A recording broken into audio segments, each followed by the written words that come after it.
This is Neil Thompson.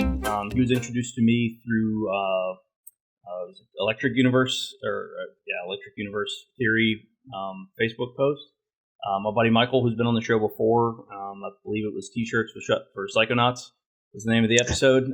He introduced me to the page, and I found it interesting, and I invited somebody on to come and speak to the theory, and I got you. So what's going on, man? You said you'd mentioned something about a conference that's going on.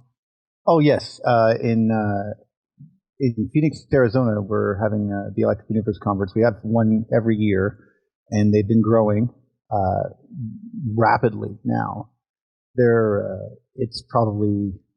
It's basically each year that they go through this, they're going through trying to change the paradigm. It's really what this is about. It's actually it's putting everything from a disconnected viewpoint that we sort of have today, where we think of the Earth as a isolated ball and the sun's an isolated ball and galaxies isolated, all that kind of thing.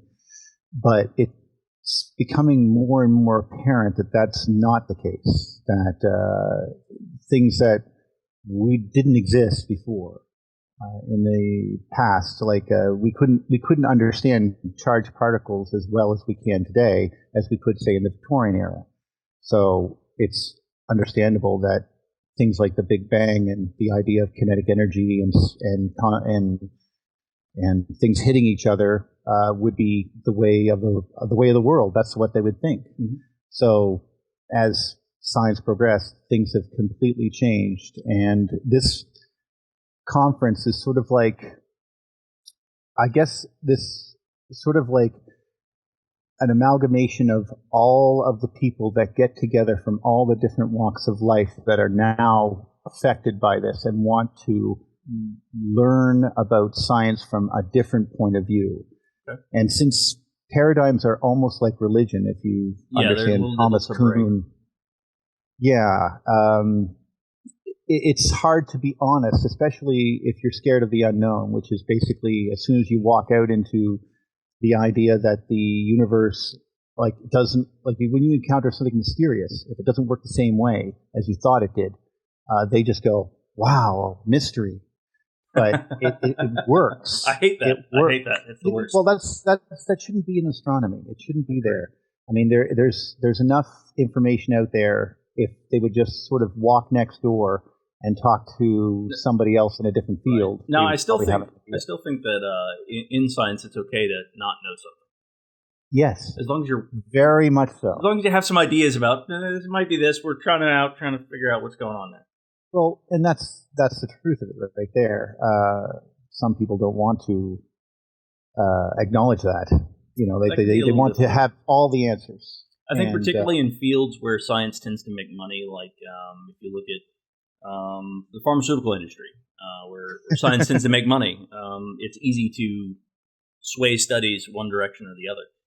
For me, in physics and cosmology, it's a little harder to, I think, sway that, because I'm not seeing, I guess, the motivation for any pushback apart from maybe people not wanting to rewrite papers, maybe. Well, actually, it's way more than that. See, you touched on another subject, the pharmacy industry and as to say, big pharma or any medical industry. Seeing things in a different light changes those as well. We have a lot of people who work on a lot of biologists in the Electric Universe now, botanists, other people. They're beginning to understand, like, instead of like what makes a tree grow, water, sun.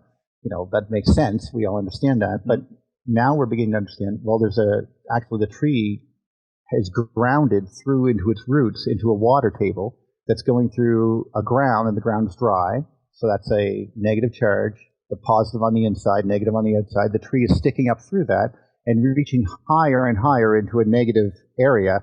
So basically now you have a current going through the tree, right. And the tree now is part of a circuit, which is in part of our atmosphere, in part of the ionosphere, which is part of a solar circuit, and so on and so on. These are fields that are interacting, which we understand very clearly. I mean, we use the ionosphere to bounce radio waves. We understand, radio. I mean, and we even understand that each body, even ourselves, has a little electric field around it, and people like Dr. Gerald Pollack have learned that water naturally creates these layers and fields around them, basically making negative and positive charges and purifying itself while it does it. These are electrical effects, though, and they're not something that we can, they're not accounted for necessarily in the regular paradigm. That's why I think it's interesting you brought it up, because each thing that we go into, like just because it has to do with cosmology on the big front, right?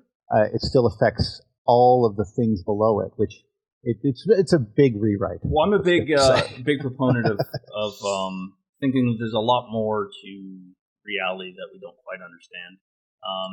Especially after having undergone a couple psychedelic experiences, what I know sounds wishy-washy to a lot of people, but to me, it taught me a lot. I don't know, after going through something like that, there's no way I could look at the universe and say, it's just exactly how I see it, and the way it's described is how it is. There's probably a bit more to it.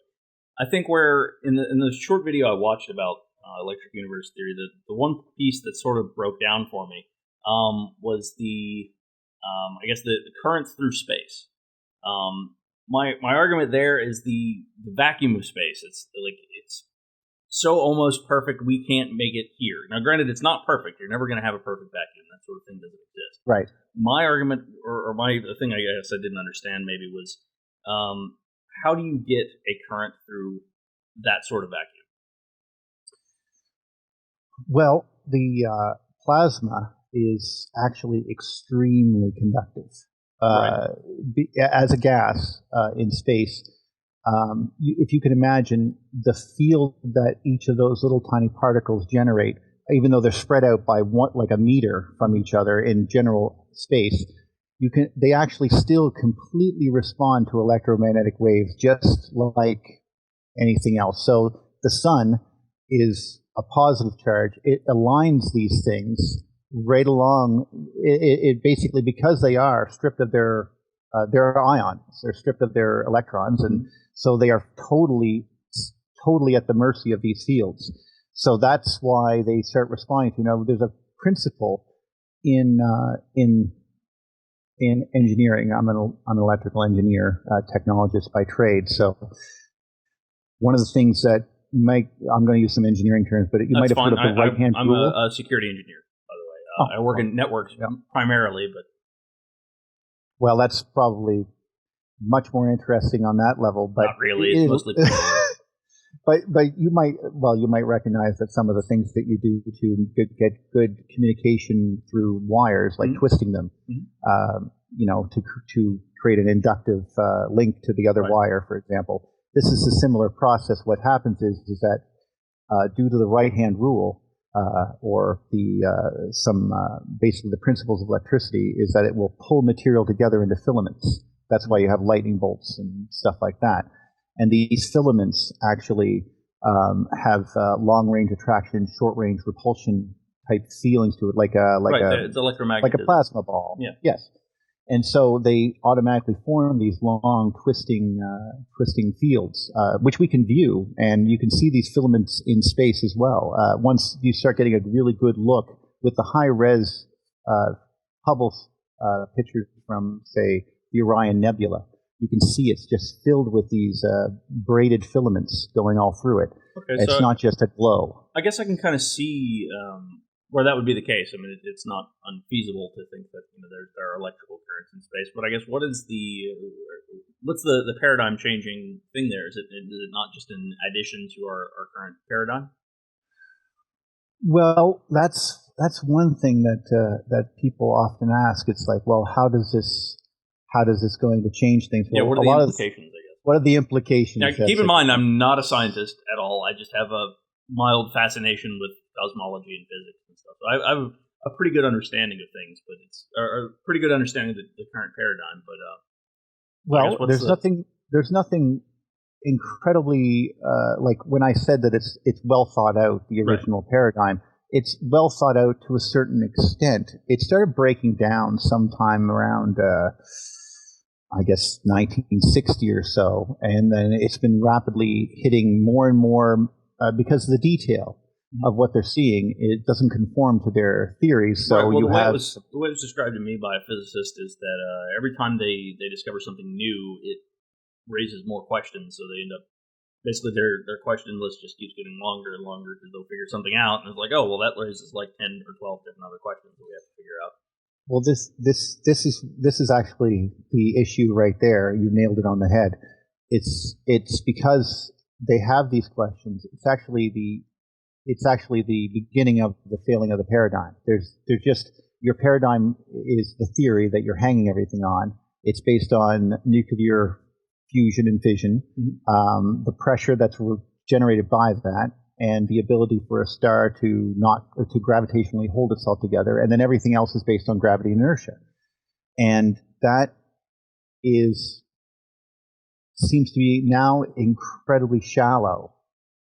Now that we begin to see like what the actual field of the sun is, when we're going to see the anode tufting, what we call anode tufting, where you have a positively charged source and it's glowing with and creating a layer around itself, and this starts basically causing positive ions to go this way, sucking negative or electrons inward and across what's called a double layer. And this is basically what fire is in loose terms. But you're beginning to see that on the surface of the sun, and this is only caused by high voltage differentials and stuff like that. The question therefore becomes, how do you generate them? What causes this to happen? How do you get a sun?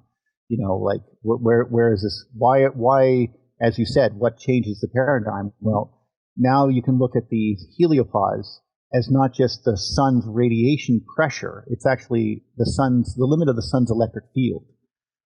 It's where the end of that is. And everything outside that becomes what's called a virtual cathode. And you actually, the sun itself, the reason you have a disk... I was about to ask where your cathode was. Yeah, there you go. And the disk itself for the sun is like a plane where all the planets align. And that's the magnetic neutral point, just like where the rings of Saturn have that magnetic neutral point. And this is where planets want to be, because that's, if they go up higher, they're in more flux, they generate more inductive load. If they go down too low, same thing, so they'll want to balance right there. And this whole field then is basically a giant Faraday disk, we became to realize. The Earth's field is the same way. It has the Van Allen belts, and these Van Allen belts push a giant magnetic field, which of course is distorted all along because it's has a giant tail on it. But the distortion is really not the issue. The actual, if you could see it, would be a giant donut. And that donut's being generated by something. I mean, if you have a magnetic field, there's electric current going through the planet. There has to be, unless there's a giant magnet. I forget what it's called. Dynamo, maybe? Volcanic dynamo? Dynamo. That's what I'm thinking of. Isn't that supposedly that's the other principle? Okay. Yeah, that's and again, that's, like I said, there's only two answers. Either it's a dynamo, or, even though we can't really map how that works, or a giant magnet, which not likely. No, I don't see how that happens. Or there's actually just a current corkscrewing around the planet, going out along the elliptic, which is a Faraday effect. That would make sense. And then you have which is why it can flip. Right. It's very movable because it's based on where the current of the planet is, not necessarily based on what's going on inside the planet itself. It's more affected by the sun than we would like to admit. And therefore, if you can think of the Earth is like a small sun, in the sense that with the people we began to realize, like in Suspicious Observers, there's a gentleman named Ben Davison, and he came up with the concept of Earth spots, where he began to map where the low pressure systems are on the Earth, and began to realize they were hitting exactly like sunspots do. They come from the equator and start going on up, and they have an intense low pressure system. And up on the sun, you can see that's where what we call the double layer collapses, and you can see into the sun. But the sun seems dark in there. It's not hot. That's one of the conundrums of science. I thought that the sunspots were actually, cooler spots on the surface, not necessarily holes within. Well, it's the actual holes on the actual photosphere where the actual electric differential is not high enough. I see. Plus, then a magnetic field, a prominence or other things starts going around it, which causes a hole, magnetic hole, which then you could look down into this. Well, he's suggesting these effects occur on the Earth too, but at lower charges. And this also could explain things that like thermospheric heating. One of the things that a lot of people that have some issues with CO2 causing greenhouse gas emissions. I don't have any issues there. Well, it's I'm not really sure, but there's the way that we see things is that if where they're only looking at the sun as actually solar radiance. Right. That's the only thing that affects us, and that barely changes whether the sun's at a minimum or at a maximum. But what would change is that if we have higher current, then just like the corona of the sun would get hotter because it's sucking in more electrons and processing more electrons, the Earth itself would get more thermospheric heating because there's more electrons doing activity up there in the thermosphere, up and above the Earth. I guess I could see that, but I mean, what about the? I hate to say it because I'm sure there are some people out there that disagree with me. But what about the effects of greenhouse gases? Is that not a thing? Well, I'm not privy to all that information. I don't want to throw that can of worms open. Fair enough. I will say, though, that one of the things that makes us question a bit more and becomes a little bit more open in the EU, which has nothing to do with, we don't love petroleum or anything. So, believe me, man, I do love my cars. But one of the things that seems to be, me too. But one of the things that seems to be the case is that the greenhouse gas effect was really an off-the-cuff comment, almost, from Carl Sagan in about 1976 or 75 in the Cosmos. He was talking about what caused Venus to be very hot. And Venus was very hot because of the runaway greenhouse effect. And, of course, that mindset, because there's nothing else that could keep that planet so hot, they said, for 6 million years or billion years. It was really close to the sun. Well, not incredibly. It's only 260 days, but close. Well, according to what we have, according to the electric universe, this Earth is a lot more rugged, and it has actually seen changes on a catastrophic level, including orbital changes. That's one of the things that the electric universe allows, and it links it to something that really stems back into that sort of mystical area, really, because there's world mythology. And when you start going into who was this god, who was that god, and I mean, we still call them today planets, there's probably a reason for that, and the stories do make a lot more sense. Well, I mean, we did have a lot more access to, we had a lot less light pollution, so we were a lot more attached to this crazy thing going on up above us. I think we're a lot more aware of what was going on then in a society where you don't have street lighting. Totally you can see what's going on up there. And I think the differentiating thing between the planets is that they move strangely compared to the other stars, which the older civilizations seem to have really good idea about what was going on up there. Because if there was only one place on the entire planet to see space or see the sky, that would be the greatest thing ever, but because everybody has access to it, it's old hat. Well, I'll get into that in just a second because I want to go back and just hit on that Carl Sagan thing. Yes. Because this is where this all sort of stems into. In the electric universe, there's two different camps, and there's what, for lack of a better term, the plasma cosmologists. Those are the people whom you can rely on for their science to be absolutely 100% accurate. I would trust them as someone who looks at engineering schematics and stuff. I could say, generally speaking, that they're not lying. Right. That when I say that the sun is a nested Faraday disk which with the Earth a nested Faraday disk inside of it, which is like a bubble inside a bubble. Right. And this whole sun has a current going through it, just like the Butterfly Nebula, if you've seen a picture of that, the one with the beautiful blue wings on both sides. Yeah, I've seen that. Yeah. And it has a glow in the dot. Mm-hmm. Well, that little glow would be our entire solar system, but that is the exact shape of our magnetic field of the sun. It's open on both ends, and there's a current going through it, polarity. Now, the field of the sun is just that little tiny glowing dot. Now, what's going on in the nebula, though, is what's called a pinch. Now, on the sun, it's not happening. We're not being pinched right now. But what a pinch does is it pulls in all material in the area and crushes it into a sphere. That's what it does. And you can see that effect when they do shrinking coins. If you might have seen that, where they take a coin, they shrink it down electrically. No, I haven't seen that. Sounds fascinating, though. That sounds amazing. It's pretty cool. You use a giant capacitor, and then you hit it with a switch from a long way away. All right, here we go. And you drop it, and then it sounds like fun. It takes a one-turn coil wire, so basically an incredibly just dense magnetic field, and that wire vaporizes in the process. And then, so you obviously don't stand near it. Yes. But the Lorentz force crushes the coin to like over half its diameter.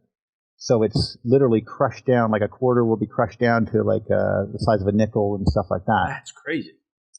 So that's the force that you're dealing with. Yeah. So we really will crush things, break together. Like take all the dust in the area, boom, suddenly you're a planet. So it's the same effect for if you've ever arc welded, you've seen the dingleberries and dust all over the place. Same effect. It's just a common effect for electric discharges. It just does that. Now, so obviously, this means that just by looking from that point of view, that we are on a string. The stars near us, some of the stars must be connected to us. They must be. That was going to be my next question. Was where is the current? Like you said, there's a current flowing, I guess, through our solar system. I guess where's the two ends of that current? Exactly, it has to be there. You're right. And obviously, there's a lot of secondary currents going in and around and back through. You can imagine in a filamentary, bubbly. Sort of a Faraday disk where it goes out along the disk, it has to go up and down to neutralize itself. It goes back in the poles. So there's, in addition to the currents traveling through just the sun itself, there must be secondary currents and other things, which explain things like the bright spots on Ceres or the volcanism on Io, for example, why it's covered in sulfur. It's just being totally machined by the electric field of Jupiter. It's just ripping the thing apart to pieces.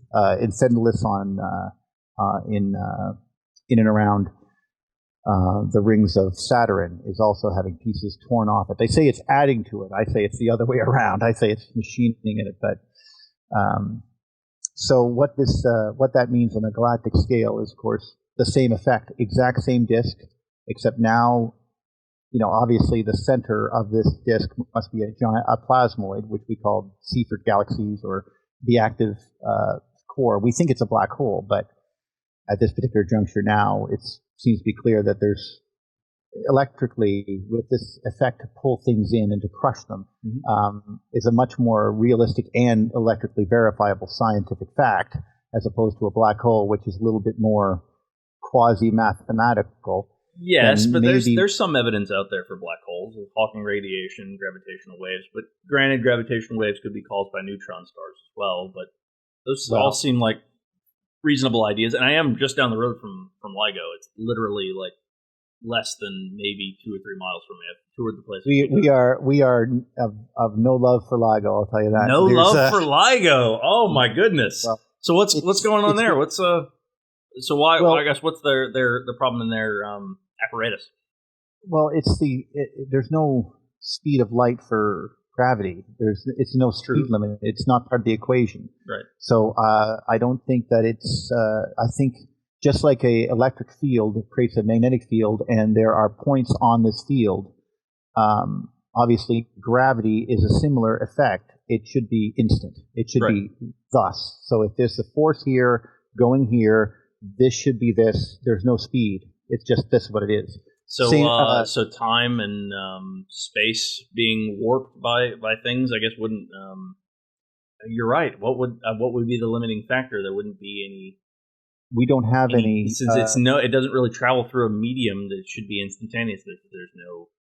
That's strange to think about, my friend. That's weird. Well, it's what we're. Like I said, I'm not a scientist, but by all Oh means, no, folks. it's okay. It's Yeah, okay. In yeah. fact, I'm talking to.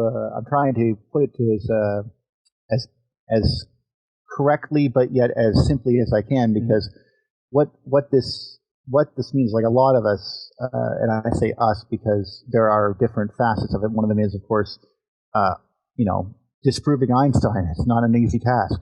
He has there's a lot lots of of stuff. followers, It does. and in fact, Einstein's humility is better than his followers. What about? Einstein, He's got a lot of. Einstein himself admitted he wasn't happy with a lot of his work. no, and he and rightfully so. Some of the people, like for example, I heap scathing reviews on Eddington, for example. Eddington took in 1926 in 1919 he basically observed the bending of gravity by the sun. Lensing. Gravitational lensing, yes. And this, of course, was the first, proof of Einstein's theory. Mm-hmm. And it also called into question or called into being the existence of dark matter, because there's a lot more mass in a particular region than there should be in order to bend the light in the method or the way that it did.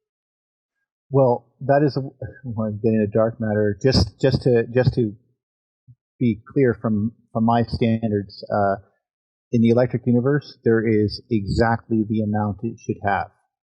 There's no need for dark matter. Oddly satisfying, because dark matter's a little weird. It's not necessarily something I understand fully, so that's oddly satisfying. It's a mathematical construct, which is actually where all of this comes from. See, there was a situation back when I'll get to that one in just a second. Yeah, sorry. Like I said, the show tends to go in all kinds of different directions. Well, it's hard for me, and it's okay because I just want to be accurate. Because once you go through to Eddington was not a bad gentleman himself. He took rationally what he thought were the new rules of the universe as dictated by Einstein. And he started applying them with some equations with the radioactive pressure and Marie Curie's radium, and we end up having what the inside of a star must be like. And how do we know really what the inside of a star is like, apart from theory? Well, actually, it's something I'm trying to work on myself. It's because obviously, when you change the paradigm, what makes that current paradigm. The current paradigm determine what's inside a star. Is we then determine the mass of a planet, we determine the mass of the sun, then we start determining the mass of the other planets based on angular velocity, and then we determine their density based on what we think the weight of them should be, which is why the gas giants are called gas giants and why the sun appears to be made of hydrogen, or helium, something like that, just really light. Yeah, it's hydrogen that it's fusing into helium or something to that effect. That's the conventional theory, yeah. So then you have the gas giants, which are apparently so light they float in water. So that's why they're called that. I haven't heard that one, but okay. No, Saturn's supposed to be so less dense. So less dense will float in water. That's insane. Yeah. Sorry, that's a little nuts. Well, it is. It is. You're absolutely right, because this is what the math says. That's what the math says, period. And this is they base this on numbers. Numbers are true to them. And I have nothing wrong with that, because I'm not debating the numbers. What I'm really debating is the constants. Right. They have a constant which they call G, gravity, big G, and using that determining everything else in the universe. Well, we're beginning to understand the electric aspect of it, that big G isn't a constant because M isn't a constant.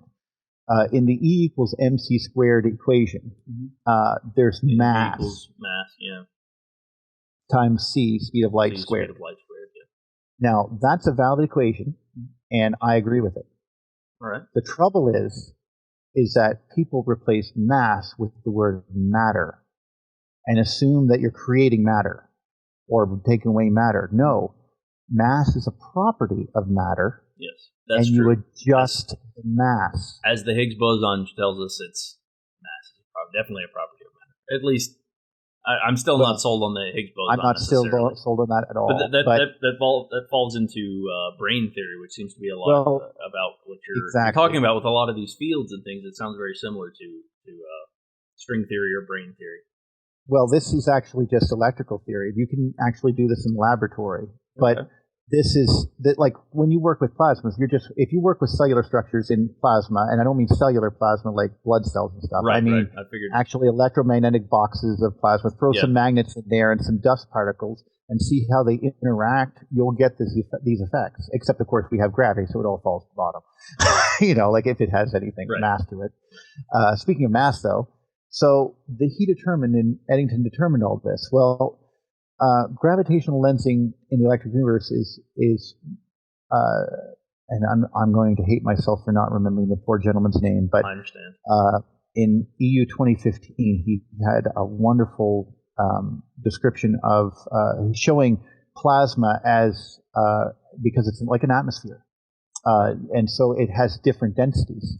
Each plasma cell, like the cell around the Earth is more dense than the cell around the Sun, which is more dense than the cell around the galaxy, and so on and so forth. So even though we think that space is not dense here, it's even way less dense out there. I would imagine so, yes. So in the giant voids between galaxies. Well, now the galaxies are on strings, and they're connected to other things, and now you have the idea that, well, what causes gravity?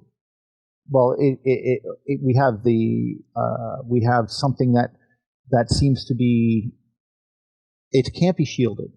That's true.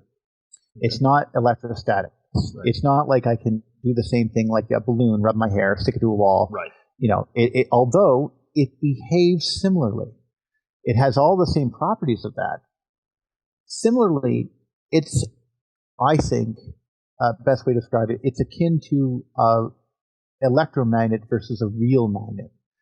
An electromagnet is something that we take the wire, we wrap it around, and then we send it a magnetic electric current through it. Right, the flow of electrons that generate the magnetic current. Correct. Mm-hmm. But when you have a magnet, a permanent magnet, and you align it, what happens is that it actually creates that spinning effect down it automatically because of the way that the electrons are ordered. Mm-hmm. So it's still using that spiraling field, but it's making it internal to the atoms themselves. Right, and that's how magnets do generate current. If you run them next to a wire, the magnets will generate current. Oh yes, yes, definitely. Well, a moving one. Yeah, it has to be moving. Yeah, obviously. You have to shake it. Yeah, but the end result is that I think gravity is equivalent on an electrostatic scale, like a capacitor. Mm-hmm. We have a capacitor on the Earth with a ionosphere being a positive plate and the Earth being a negative plate. And this extends in cloud layers, as we see. That's what a cloud layer is, the next layer of charge up and on, so on and so forth. That's how we envision it. Now, we know it's there because of the ionosphere is there because we bounce radio signals off it and so forth. It exists. It's the same. It exists. It's there. But what we don't accept, we don't think about clearly, is the fact that there's 100 volts per meter charge difference as we continue going up. So once we hit 40 to 70 kilometers, we're dealing with literally millions of volts of charge, which is probably why when we have a thundercloud, which connects the ionosphere to the ground, we have absolute giant big thunderstorms. Mm-hmm. Exactly, and that's where it's powered from. This is a leaky capacitor we live in, and we're all powered by it, which is one of those, you might have heard of things like grounding yourself, like that's a new fad that people are thinking about doing. Yep. Well, there's probably a good reason to do that. It's been around for a while. It's not a new fad. Go to the beach, enjoy yourself a little bit. But I think there might be supposedly, I used to travel a lot, and I used to hear all the time, then you get off a plane, if you get any jet lag, go walk around in the grass barefoot. Before that. There's something to it. I think there might be something to that. But again, this is where it's all starting to touch. But to continue on then to what you were mentioning then, they assumed that this is what the Earth was like because of this G or mass or whatever it was going to be. Well, I think that perhaps, and this is actually Wal Thornhill's theory, which is absolutely beautiful, and a few others, Sansbury and others. It's called electric gravity, and basically, it's not a movement of charge, though, like electrostatics is, but it's internal to the atom, like a magnet is. So, when you're on the ground, every cell in your body and the atmosphere and everything else has a positive middle, a nucleus, and it's slightly pulled down towards the negative plate of the Earth. But since it's internal to the actual atom, there's no current, just like a magnet has no current going through it, even though it can generate some. Why it's just sitting there. I was always under the assumption that atoms were in a fairly neutral state, or not all of them, obviously, but some atoms sought out that neutrality. Well, exactly. You're right. You're absolutely right. The thing is that obviously there is a charge separation on the Earth because there's an ionosphere of 70 million volts. So that means that there's a big potential between the ground and the ionosphere, and so it's a negative plate because obviously if you have any sphere, you'll have a positive in the center, negative on the outside. Any materials like that. Right. That's just the way, because it's heavier, so negative is lighter, it goes to the outside. And so our bodies and everything everything on the Earth has a slight deformity of every single atom to an oblong shape, not perfectly circular, just slightly oblong, and pulled slightly to the ground. So that is gravity. Simple. It can't be shielded. Okay. Now the cool thing is, that's a little out there, but that I kind of like it. It's oddly elegant. Well, I thought so too. But taking that to its natural thing, it suddenly means that the higher charge an object has, the more circular the atom. So, for example, if you have a high-powered charge, it will resist that oblong shape and try to go circle because it has much more power. And much more power compared to the ground that's trying to pull it down, the negative plate. So the actual shape is not as deformed. So that means that the higher the charge of an object, the less mass it has. E equals mc squared. Right.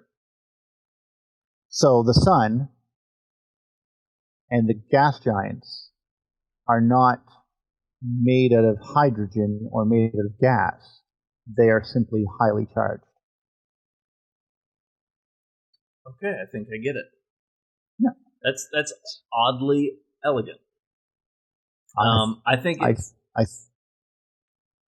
so that was I guess going to be my my primary question to you is that I understand it's supposed to be some big paradigm shift and everything like that, and I've maintained my ignorance kind of on purpose. Just for this conversation. But that was going to be, if it's such a big paradigm shift, what is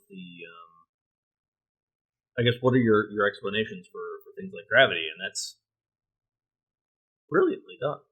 No, it also puts something else that has been argued ever since the days of Faraday. Faraday said, if we could ever find the link between inertia and gravity, he felt, I can't remember the exact quote, but he felt they were intrinsically linked, and he felt that they were linked through the electromagnetic force. And this is, I think, the link that he was looking for 150 years ago or 200 years ago. Right. It's the link that makes this. That means that gravity is malleable in the sense that mass is changeable, and that means that if that's the case, then if you have discharges between planets, you can have mass exchange. Wouldn't that be something we'd be able to see? I think we do see it.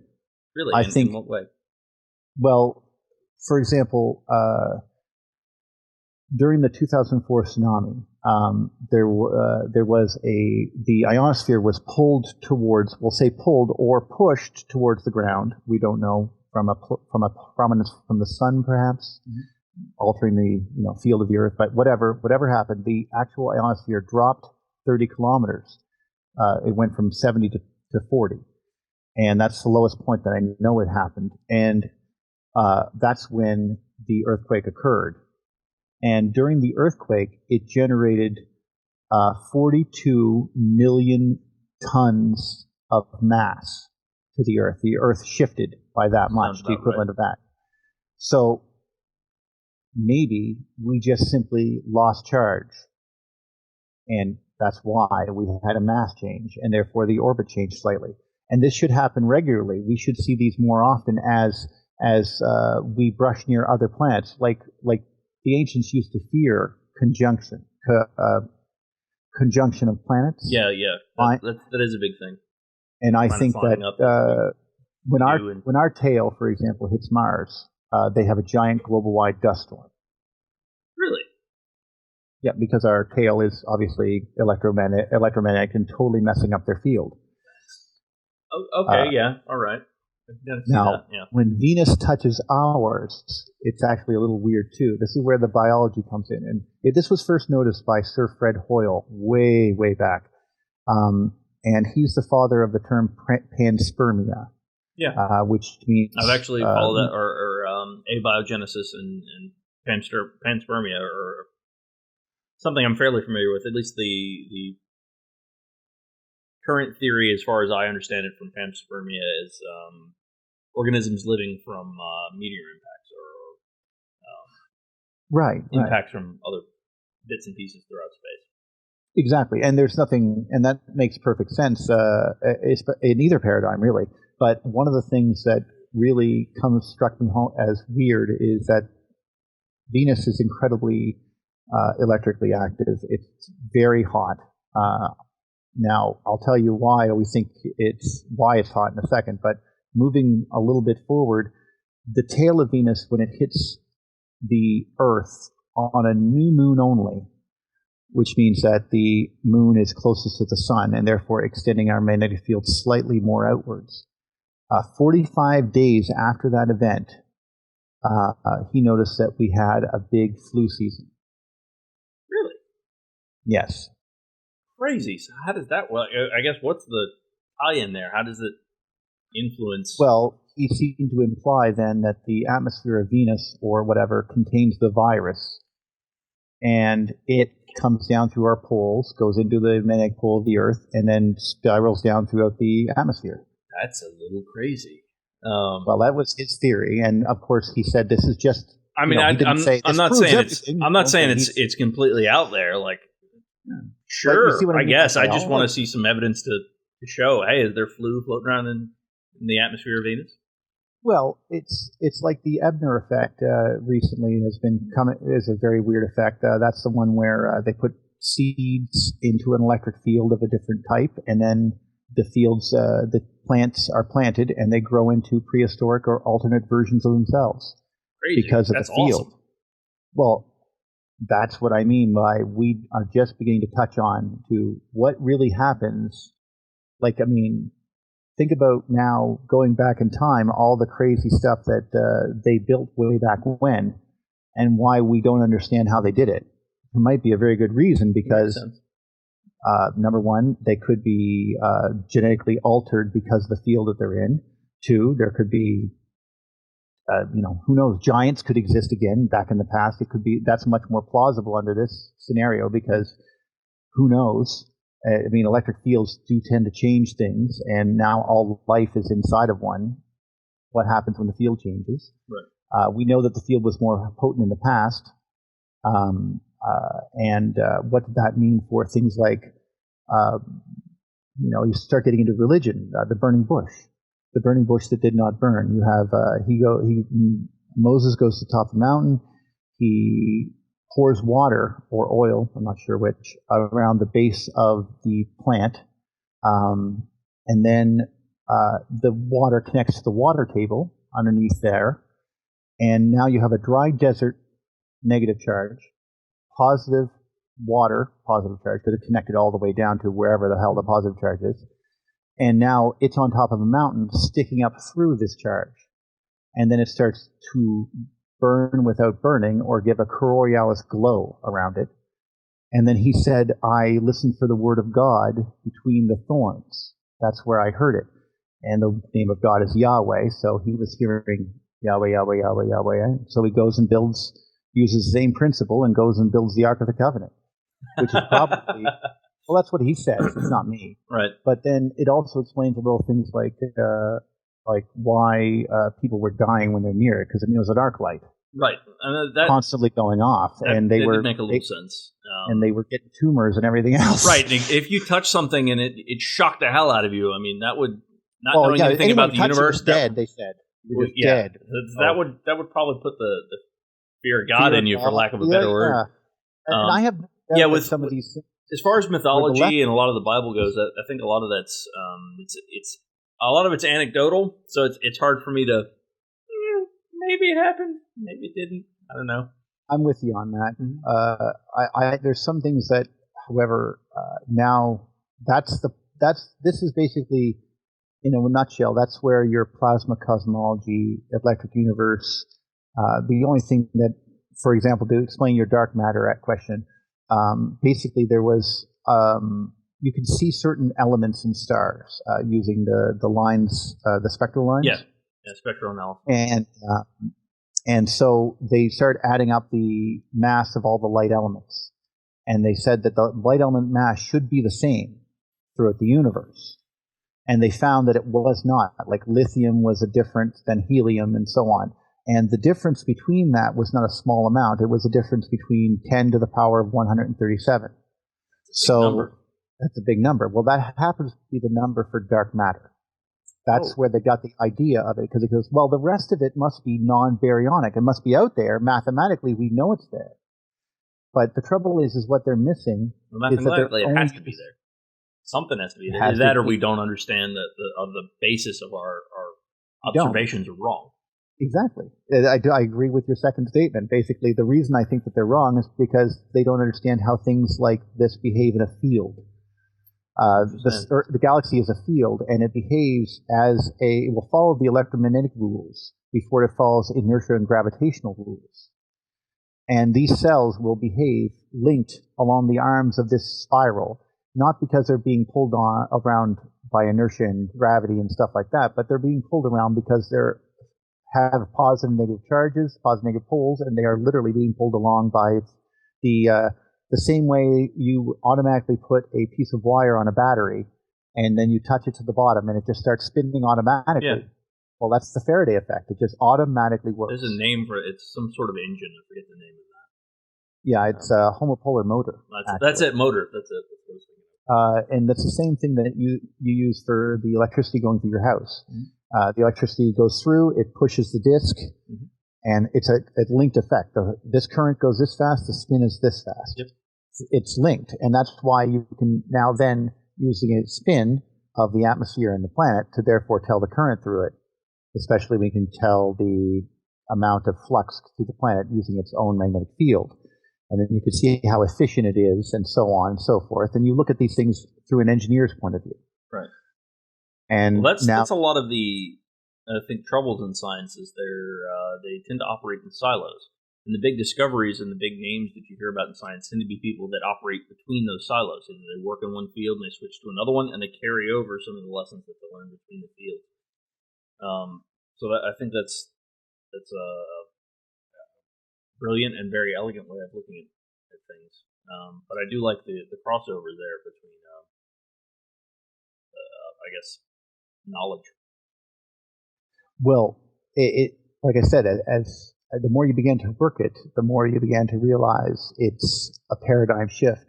And it links two things. Like, the beginning of this is actually a weird little story. There's like Kristen Birkeland, who was a researcher in Norway, and he was researching the aurora, and he started building little magnetic boxes with they pumped the atmosphere out of, and called them Torellas, and started to put electric fields around them and watch how the fields went down the magnetic poles and such like that.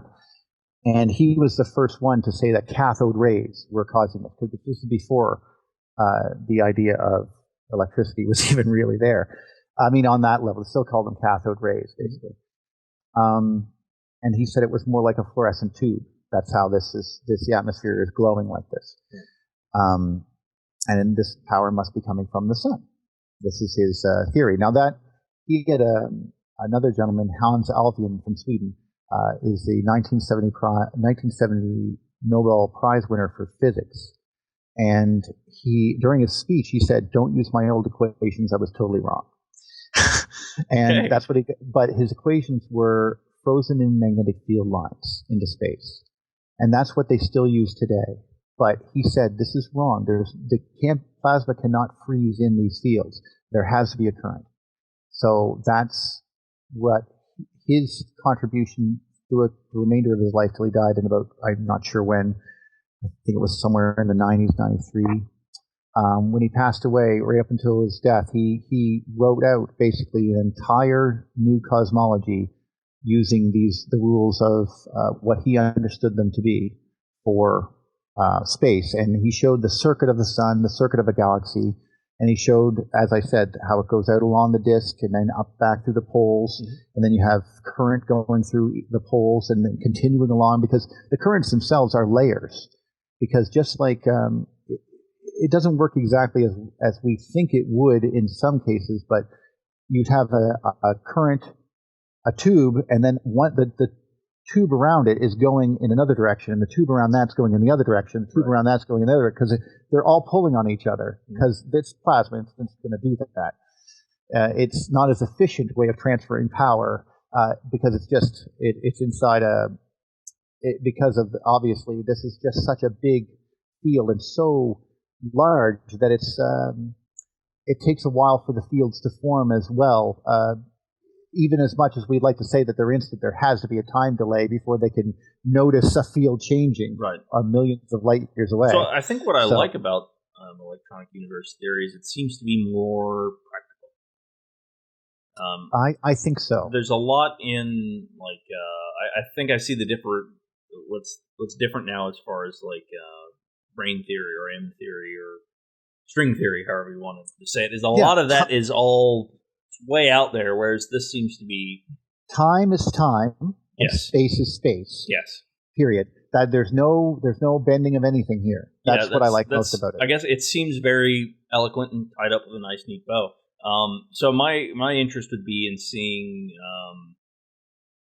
evidence or the things that show these things to be true. I mean, obviously, it's not something we're gonna cover in the show. But you said there was there's a conference going on. I'm assuming they go over things like this.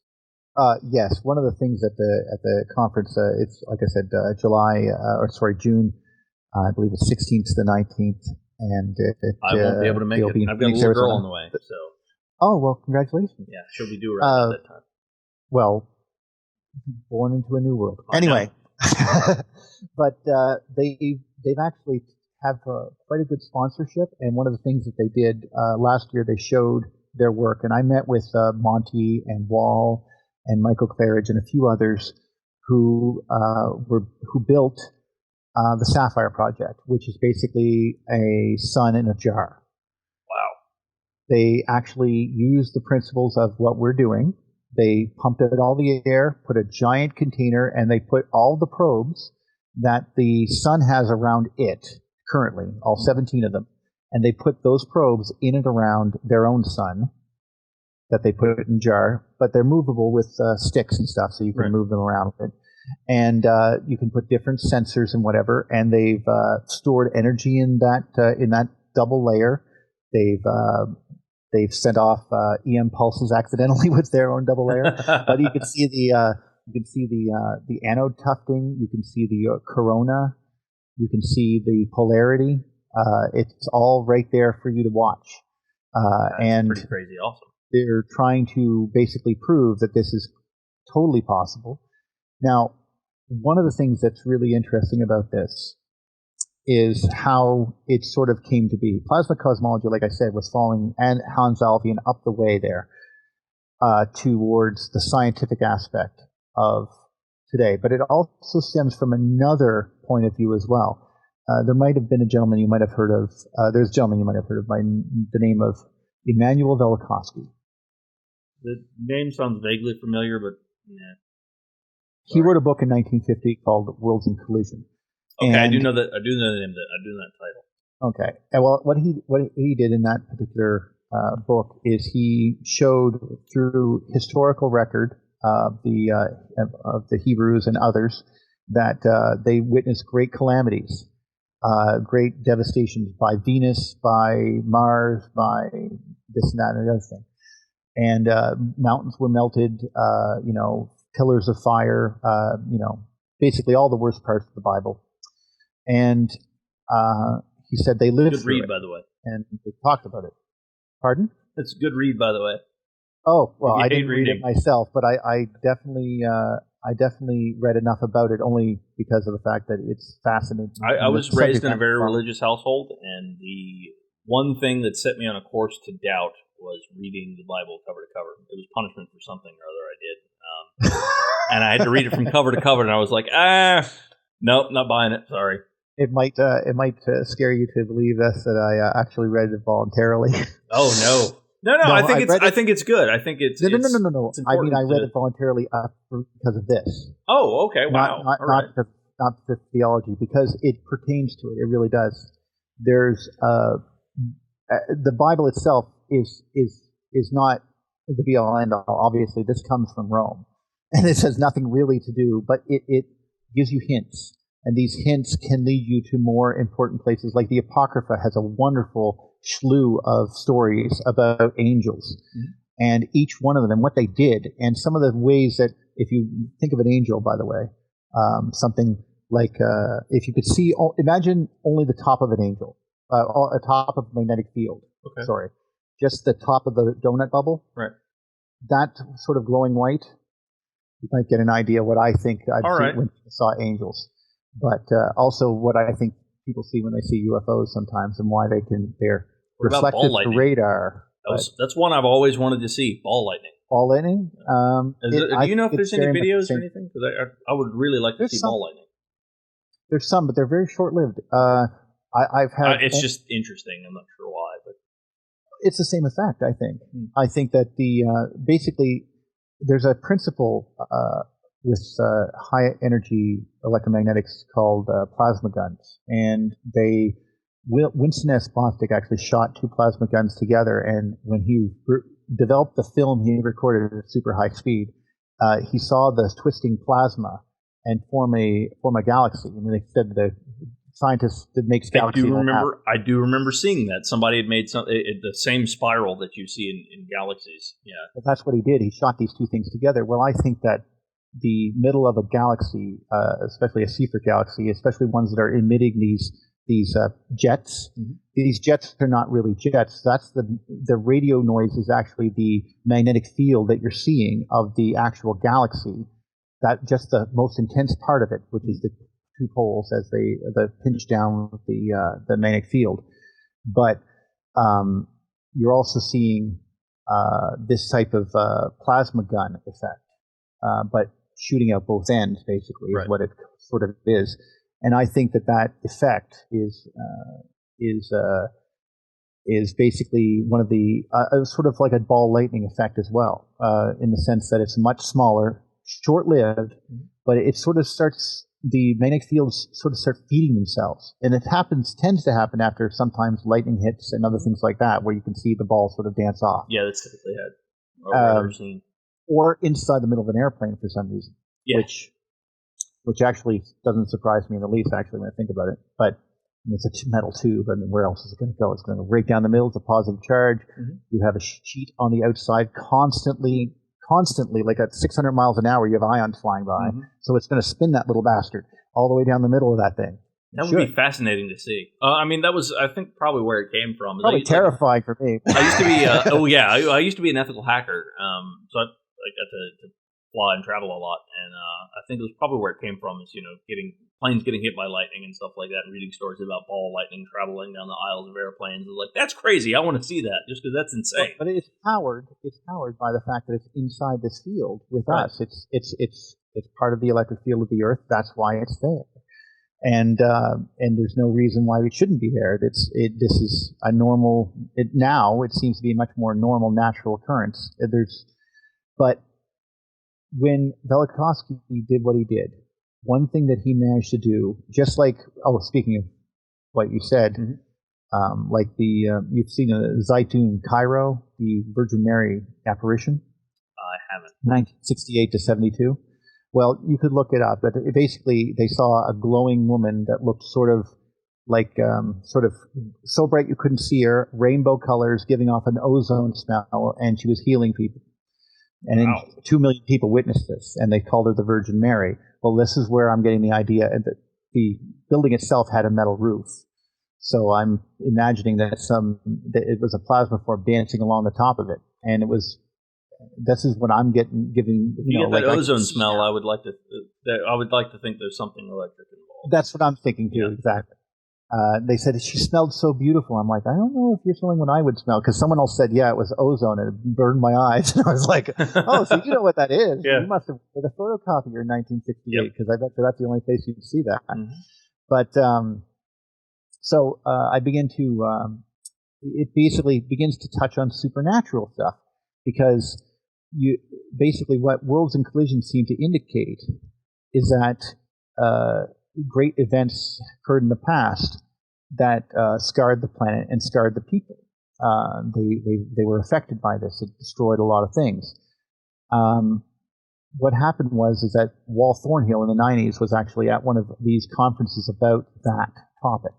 And when he was there, he said, well, actually, that form you're putting on the wall is actually the center of what's called a plasma focus gun. He goes, when you're looking down the barrel, this is what it looks like. And they were like, what? Like, really? And so he showed them, and basically they began to realize that there's a direct link to what these ancestors saw and the petroglyphs that people wrote around the world, and the fact that they made pyramids. They were imitating something that they saw. Right. And this harkens back to things like the maypole, where they, crisscrossing things, the Christmas tree with the spiral going upwards towards the star at the top, the pyramid with the eye on the top, the world tree with Odin, the one eye god at the top. And I'm very familiar with the Norse pantheon. Fascinating. Well, yes. Well, it's the same pantheon as Hebrew. Because you have the tree, the serpent, the Freya and Thor, or Eve and Adam. And a so lot forth. of the religious pantheons are very, very similar. They always I think have very similar veins. Oh yes, I think they're similar because they did actually see that. That tree is the North Pole under incredible electrical stress. You would see the actual tendrils reaching up to the sky, and they described it like an upside-down tree with its roots reaching to heaven. And it was a rainbow bridge, or it eventually formed things like the stacked toroids, Jacob's Ladder, or Stairway to Heaven, or things like that. It morphed over time because that's what high arc plasma discharges do. But we usually see the arcs are this big, and we film them at millisecond speeds. But these things were literally thousands or tens of thousands of miles long. So they developed a lot slower, and something that we would see change over days. Right. And we'd be glowing to the point where it would be constantly daylight on the northern side of the planet. It would be intense. Which is probably why there's 10 inches of topsoil on the northern side and only 2 on the southern side. All right. I guess what's your logic there? Oh, it was just, this thing was vaporizing the North Pole of our planet. Oh, okay, I see what you're saying. Giant current going into the pole, scratching Baffin Island to pieces, destroying, creating Hudson Bay, scalping Greenland, making fjords where the land just looks like it disappeared. Mm-hmm. Well, they just lifted that away. It's all gone into space. So that's what that stuff did. And crazy. By vaporizing it, it looked like a gray mountain, but 300 miles tall, going all into space, a fog bank. And to some it was the back of an elephant, to some it was the back of a turtle, to the Norse it was the gray leaves of the tree, to the Native Americans it was the caves which all life sprang from. And so this fog bank would have made the entire northern hemisphere incredibly lush, as all the water would go down south and eventually get cold and drop as rain. And turn into ice, of course, and then, of course, you'd had tons of animals going northward near to this thing that's constantly on, but they could only get so far before they ran into ice. Right. Because, I mean, that's where the ice caps were, because of the fact that this was occurring. Mm-hmm. So that's why there was fresh water and everything else. But when that ended, they say that just like King Arthur got old and Lancelot is Mars, Guinevere is same story. Right. So there he goes. He's off to the land of the dead, which is out to the south. He's gone that way now. And all the water he was holding up had to rebalance itself. And there you go. And plus it rained and rained and rained and rained and rained. I thought the flood was based off of basically it was a flood. The water broke the banks of the Nile, and a guy survived on a log, and the story was supposed to be, I guess, an anecdote based off of that guy's story. Well, I would be with but then theory. Again, a lot of it was all, carried on through word of mouth, so who's to say really what went down? Well, that would make sense. We have evidence because of the sheer amount of mammoth bones that we find in Siberia alone. As far as we know, they've excavated at least 20 million different mammoth skeletons. So, quite a few mammoths. And those were just murdered. They were just found, they're found in bone islands, they're just entire islands of bones. I can't imagine how much have died, which explains, of course, sounds why very North heavy Canada. Metal. Well, yeah, exactly. That's a good movie. Anyway, Island of Bones. Island of Bones, yes. But it also explains the tundra up north, where it looks like a swamp. Yeah. It was a swamp, but just froze solid, and that's what it is. Because all this water must have eventually rebalanced itself and flooded so much area. I mean, truly. But that's not really what scarred the places for example, what we have going on in the geology tour that's taking place after the conference, the EU conference. We actually have a geology tour in honor of Michael Steinbacher. He's sort of, I don't want to say the father of electric geology, but he recently passed away from bone cancer, and just last year. But we promised this year we would go out and we would do a tour the way that he wanted to do the tour. He asked that they do a tour, and he wanted to do this. But he started showing how mountain formation occurs electrically, how you have landscapes that appeared within minutes. We're talking about the Grand Canyon. If you look at the Grand Canyon from space, and just type it into Google, type up images, Grand Canyon from space, you would be hard pressed to not admit that looks like a giant lightning strike. And you are maybe, or it could be formed over water over millions of years. Maybe. I don't know. I haven't seen the Grand Canyon. It's arguable only until you begin to see other rivers and begin to maybe see that there's something different here. Plus, we also say the same thing about Mars. Mars was sculpted electrically. The giant cavern on Mars is a lightning scar that went across 1/4 of the planet, which we think human beings witnessed. This is where it starts getting into mythology. A hell of a lightning strike. Well, it was described. It said that Hephaestus, or Mars, or Vulcan, any of those gods that deal with fire, usually him, was struck on the face and scarred by Zeus, by Zeus's lightning bolt. So I think that that's where that comes from. I think that also explains why people in Africa, for example, you see that dress where they have a leopard skin, and then they have their nipple showing, and then they scar their nipple. And Seal, for example, the singer, scars his face on both sides. Well, there's a reason for that is because that's part of what they did. That's what the warrior god did. The warrior god had scars. You had scars. The pockmark of the leopard print was supposed to be the southern hemisphere of Mars. They saw it. If they saw the crazy lightning bolt, that I could get. If it was a lightning bolt big enough to carve a canyon like that, it doesn't really look like one if you were on the planet Earth, I'm sure. But now, yeah, that was going to be my next bit. Was like, okay, well, how did they see Mars to see that there was a mark there? Well, because Mars was passing by us, it was visible. These events were actually, like, if you go right down to it, the way it works out is it goes into what's called Saturnian mythology.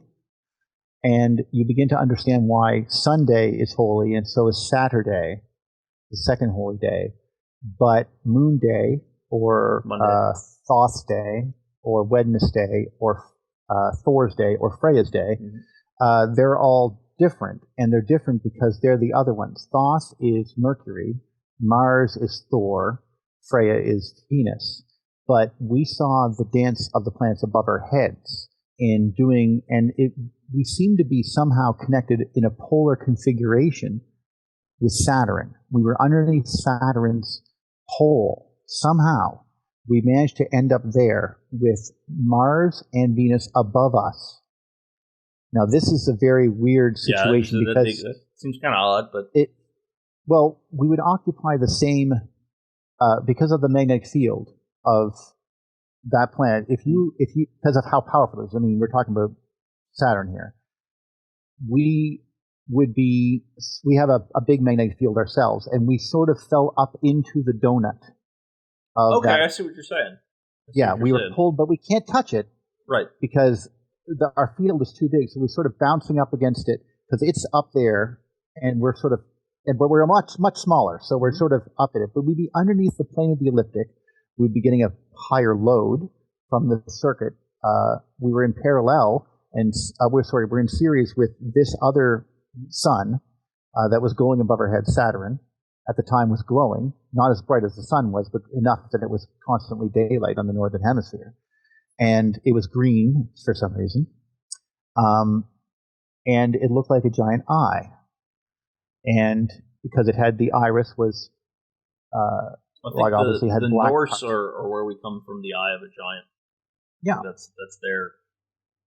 Yes, I think that's where we got the idea from, and that's why Kronos was the original god, the god of time, and it was the first god to die because it went out along the ecliptic after it was challenged by Zeus, and that was Clash of the Titans time. And then after that, we got into what would be called normal mythology, what would be classical mythology, Greek mythology, where the long-haired Venus was literally a comet. Venus had a long, flowing hair up until one moment when she touched us. And then she started to arc and became a dragon. Then the arc was hit by the warrior god, Mars, and it took the hit and saved us, defeating the dragon. I see what you're saying. And the princess. And that's the same story. That's why the dragon from Chinese mythology had a red ball in its mouth. Okay. And this is also why Venus is hot, because it's new. I think that during the Clash of the Titans time, the story of mythology says that Athena, which was another aspect of her, goddess of wisdom, burst forth. Yes, that's correct. And Huntress, but burst forth from Zeus's forehead, fully formed, fully armored. So I think that was something that happened where they struck each other. And perhaps maybe the Great Red Spot is where that wound was, maybe not. But it was pulled out, pinched into a circle or into a sphere, and became that planet. That's why there's no craters there. Whereas other places have been hit many times. Each crater represents an electrical strike, not a cometary strike, like not a hit by something. It's actually a now. Very would you say hard. that would be all of them, or would you say that it's some of them? I would say that the Earth maybe even has its own defense field. As you enter into it, just like we call the coma that the space shuttle has, for example, or any re-entry into the Earth's atmosphere, we think it's generated by friction in the atmosphere. It's not. It's an electrical effect. It's a coma forming around you to separate two different charges. It just naturally happens. That's what's happened around the Earth. It's happened around every single thing. It just gets a coma around it. Now, as it enters into the atmosphere, it goes through increasing layers of charge, which is why in the Russian meteorite that we saw on video there just a few years ago, when it came in, it gets really bright and then fizzles out. That was brilliant, by the way. I love watching that. I'd love to see that one day in real life. Well, maybe not too close, but yeah. Well, I think we're very happy that this happened. I think the Earth itself, as you start going in, you got to understand that it gets under more and more electrical stress because it's balanced for out in space. There's nothing to ground out to, so it has to continually go through more and more charge. As it does, its positive surface and the positive core and negative surface. The positive core wants to go and touch outside more and more, if you know what I mean. Like it's out there. I want to get out there. Give my charge to something. Please let me do that. It can't do it because it's isolated inside a coma. But as it does, goes more and more charge bleeds off in the form of heat, light, and so forth, and of course electromagnetic energy. As it continues going in, eventually the positive surface or the positive core will touch the surface. Once that happens, the entire bolide has a lightning strike across it because all the negative will rush to the positive and it will blast itself to pieces. And then just turn into little tiny pieces that are burning themselves off because that process will continue ad nauseum until it's just dust.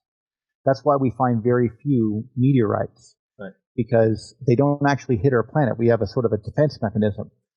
But planets hitting other planets won't happen either, but the devastation would be amazing. Yes.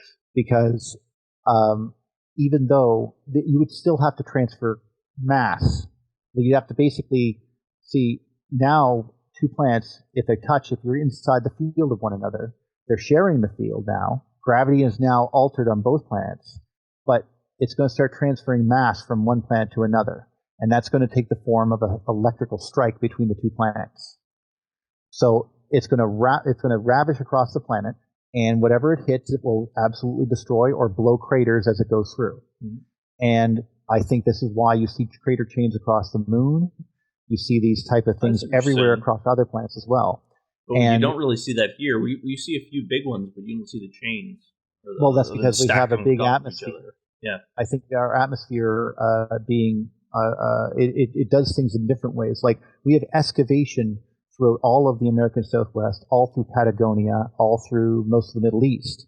And we have deposition of the Rockies, the Rocky Mountains, the Alps, the Himalayas. It seems that we've had, just like prominences on the sun look like they move materials from one place to another. I think that's basically sort of what happens here. Yeah, when that's something one thing comes a lot of people don't understand. Pull up, down. We're not a sphere. We tend to be very weirdly shaped. Bumpy. We're not. Yeah, we're not a perfect sphere. We got lots of bumps and bits and more bits in other places and less bits in others. And of course, we have a very large dielectric thing called oceans, which other planets don't have. And it's diamagnetic, it's dielectric, it's and it's salty. It's salty. Carries a charge. Carries the charge well. I know this from many fishing trips, watching the lightning hit the water way out there and feel your feet tingle, and that's when you know it's time to go home. That would be a good hint. Yes, yes. So I think that some of these hits, like created like things like Uluru, or Ayers Rock in Australia. Australia has been devastated by these. Clearly, it's just a big giant desert that's been excavated. And they say what it was, the Aborigines say it was the dream time, where the sky or the rainbows came down and touched the earth. I think that it was absolutely true. They just devastated the area. And I think people who talk about things like that would make sense as far as how they describe it. I mean, if you would think, all right, so eliminate all the, what language would you use to describe an event like that? Rainbows came down and touched the earth. That's pretty good. Pretty good way of putting it, I think. I think that's also explains why we built a lot of things underground for a while. I think that we tried to save ourselves from that. I think that certain things like dolmens and stuff like that might have been sort of like attraction, like they're connected right to the ground. They attract these strikes because there was a lot more at the time. That just made me think about something else, because I know there's a layer of atomic glass that we tend to find everywhere. Because I was thinking, okay, well, what if all these strikes, when you tend to find like regular lightning strikes, you'll find glass. Like, wait a second, yes. We find atomic glass all over the place. We also find this is something that blows my mind when I think about it. You find golden veins. Yes. And then these veins are like lightning strikes going through the earth surrounded by quartz. Quartz is highly conductive. That's true. Quartz so is very gold. high. Wow, it looks like it's crazy. Been pulled out of the rock. I think I've got a lot more digging to do as far as science goes. Do you have any documentaries? What do you recommend, I guess, as a jumping off point? Because I'm fascinated. There's tons out there. The Electric Universe, I recommend going to thunderbolts.info as a good starting place. Oh, you could also use Thunderbolts as a keyword on YouTube. Mm-hmm. The Thunderbolts Project is another one. Space News from the Electric Universe is another good one. But there's so many now people working on this subject that I'm just one of them. And I'm not even... Where are the crazies, man? Where are your nutballs? Because even in mainstream science, there's a lot of crazies out there. So where should we, me and listeners included, tell you, where should we avoid looking? You're going to see there. I say that some of them seem prima facie foolish. Like, for example, there's a gentleman named Rupert Sheldrake who works on what's called the science delusion, which basically covers most of what we just talked about.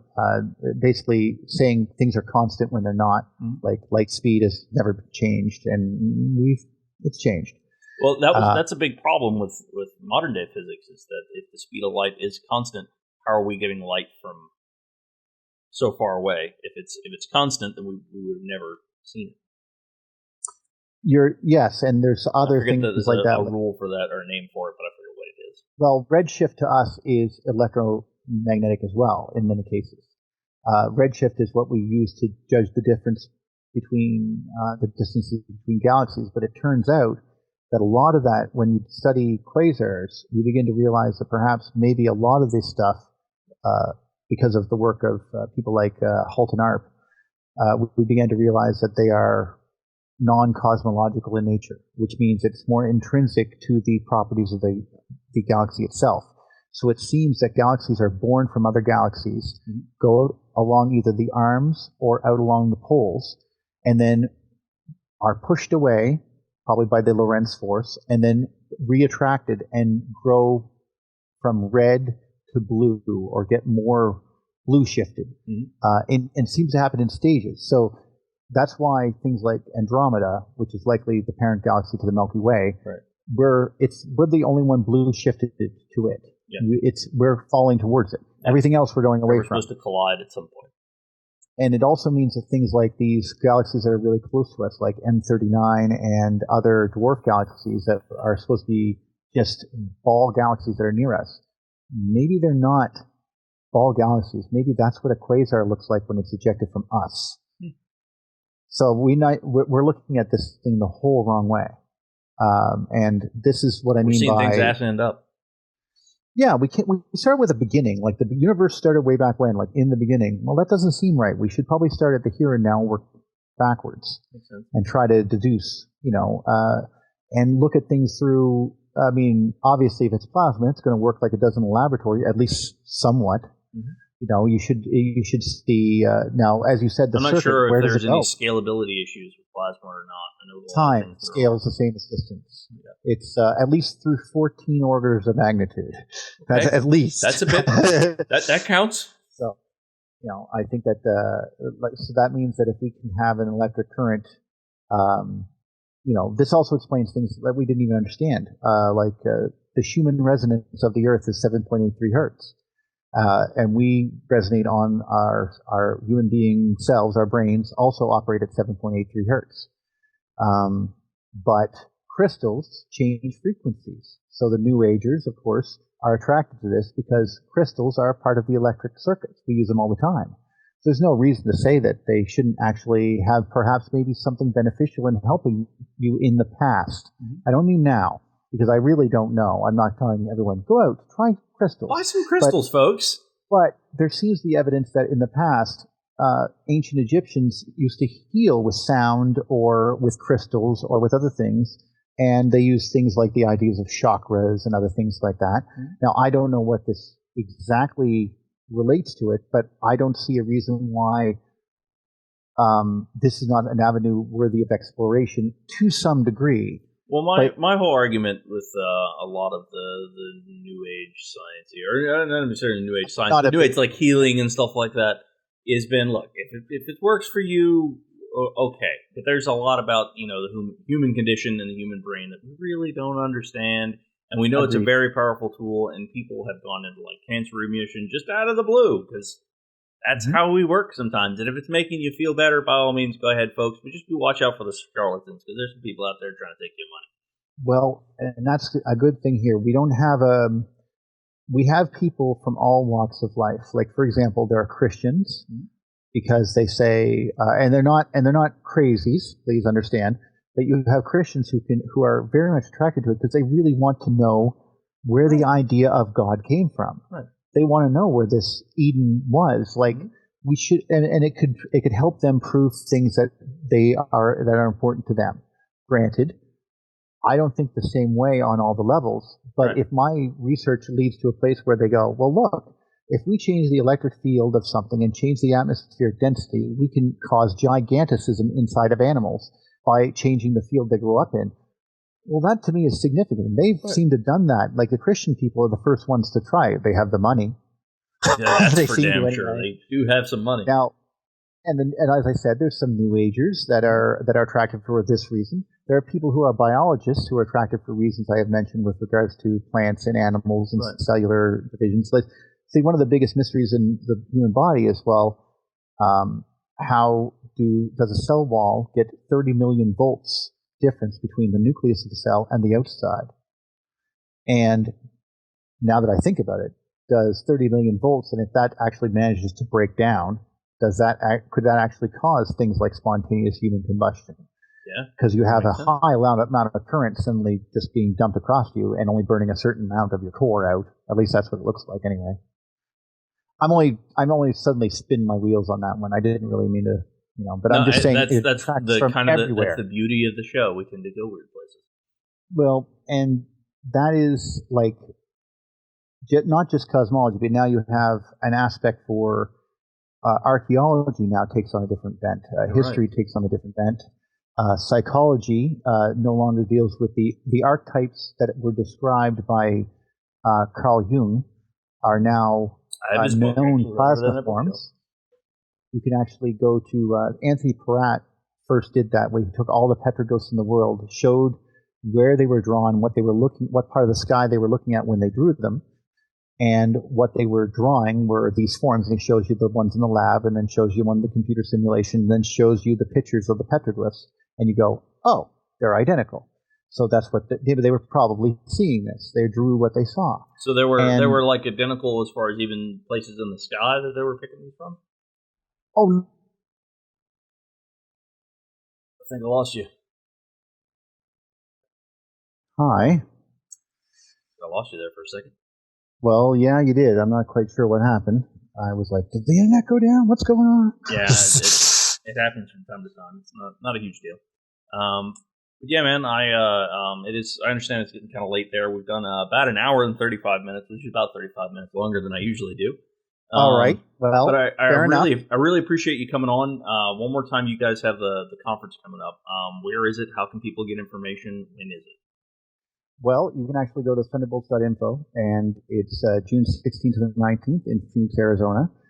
We have actually conferences, well, not just that, but you can actually go to our Facebook group, Thunderbolts Project, and feel free to, talk to us. Electric Universe Theory is another one. There, as you probably know, that's where I think of that.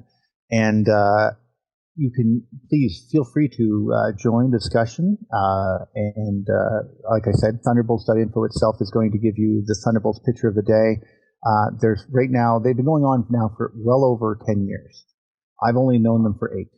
So, and like I said, it's spiraling out of control, where the sense that that people are being attracted from all walks of life because now they have something that is a little bit more comprehensive. Like people who like, I mean, if you said to me 10 years ago, later on in your life, you're going to be sitting there talking to somebody about the possibility of telepathy, and you're going to be real about it. I would never think that, because that's impossible. See? It's just impossible. It comes out of my mouth. But, well, DNA has a resonance field, and we're inside another field, and our field is connected to that field, which is connected to other fields. It's suddenly, well, not impossible. You know what I mean? I like the idea of the whole singularity idea. Real, right. Right. I like the whole singularity idea where we will mesh with technology, and we will have telepathy. It'll just be, we'll have this little cell phone thing just in here. Oh, I saw the Babelfish thing. Did you see that? Where you just put the little thing in your ear, translates for you? Yeah, I like that. Here's my issue, though. This is just to leave on a positive note. As much as this could change the paradigm, we are laughable when it comes to how tough we think our infrastructure is compared to the electrical charge the universe is going to dump upon us one day. I mean that in a severe way. Eventually, like, if you think that the Earth's 7.83 hertz is one thing, as I was mentioning earlier, well, the sun has 11-year cycle, which is what we call the sunspot cycle, and it also has another 430-year cycle. Well, if you measure those cycles in hertz, they're nanohertz and millihertz. They're like obviously longer than 11 years is how many seconds? Right. So it's quite a long waveform going to the sun, and this is connected to all these other things. Well, eventually something will happen where there'll be a spike going through that power chain, and when that happens, there'll be a prominence that goes off. And if it's like the one that happened 150 years ago, there is no way we're going to, everything's just going to pop. I mean, imagine everything that's supposed to be ground is like a plus 10,000 volts just for 2 minutes. That everything's toast. It'll be a fun light show. Well, and that's what I mean. I think that under the electric universe, we should really be trying to protect ourselves against things like that, because those did happen. It did occur, and it was recorded. And if something like that happens again, we're going to really suffer for it. I think if we also flying metal objects through the ionosphere, we call spaceships, might not be the wisest choice. Okay. I think that we should realize that there is a reason why when it has a hole in its wing, it wasn't going to come back, because if you look at some of the hits, some of the pictures of it, it looks like something like it had a charge imbalance, and it looks like lightning hit it. If you look at one of the shots, it was very interesting, because that would mean that it was trying to ground out through the plasma tail, reaching all the way up to the ionosphere. Right. And of course, it had to process all those electrons, and the wing couldn't do that, and neither could the engine, so they blasted to pieces. And I think that that's one of the things about the electric universe, is that the energy that we think is the energy for what's happening here is being made somewhere else. I don't know what the generator is of this energy. Like I said, I don't know where the source of this current is, but there seems to be something that is driving this whole thing, and I don't know where the beginning is. I don't know where the end. We can only see the middle of it. Right. But it seems to be functioning very clearly as an electric circuit moving from point A to point B, and that is something we're going to have to eventually come to terms with. You ever heard of simulation theory? Well, I'm a big fan of Rodney McKay from Stargate Atlantis, so if it has anything to do with replicators, no, I really don't know much about it. All right, so next time, I'm going to have you on again, just because obviously this conversation still wants to go on. I think I'm going to have you on again. If there's anybody you'd like to send my way, by all means, go ahead. I think anybody that's listening should go check out the conference, check out the site, see what's going on over here in Electric Universe land. And yes. I do appreciate you coming on, but next time you come through, we're gonna touch on some simulation theory because that's been another thing that I was recently turned on to, and that's fascinating. I am open to anything. In fact, the more I do research, the more I realize that the one good thing about a good theory is that things seem to come together. Yep. And if you say that simulation theory comes into this and sort of has a piece that fits in there, I'm willing to see it. Like I said, I definitely, even if you get a spare 15, 20 minutes, give it a look. It's pretty interesting stuff. It's fairly 15, basic. 20 minutes, I will have hours. I will go ready to do it right now. It's not necessarily as it doesn't sound to me as big and as well thought out quite as electric universe theory, but simulation theory is really, really good. The guy I had on from Australia, the AI guy, as I lovingly like to call him, he and I had a conversation for a good hour and a half about it as well. Really, really fascinating. The basic idea is that if we, at any point in existence, if any being had the ability to create a simulation of a universe, would they not base it on their own rules of their existing galaxy, universe, whatever you want to call it? And then, same thing, if there was a being inside that universe that was capable of simulating reality, wouldn't it go ahead and do that? And so on and so forth, so down the chain. And how do we know we're not on that chain somewhere? You have hit the nail on a proverbial head in a lot of ways because these forms are repeating, very much so. The ones that I'm talking about, in no simulation world, even if you're not trying to make a simulation just naturally, it seems to me that the Russian nesting doll concept of bubbles within bubbles seems to be the way that things work in actuality. Yeah, and right down to the molecular, all the way to galactic. And I'm not privy to the size of the universe, so I won't go there. But maybe one day. Maybe one day. All right, man. But thank you for coming on. Again, I really appreciate it. We'll have to have you on again sometime. And like I said, if there's anybody you ever want to send my way, you know how to reach me. Well, I gladly will, and thank you very much for the opportunity. Have a good one. You too. Take care.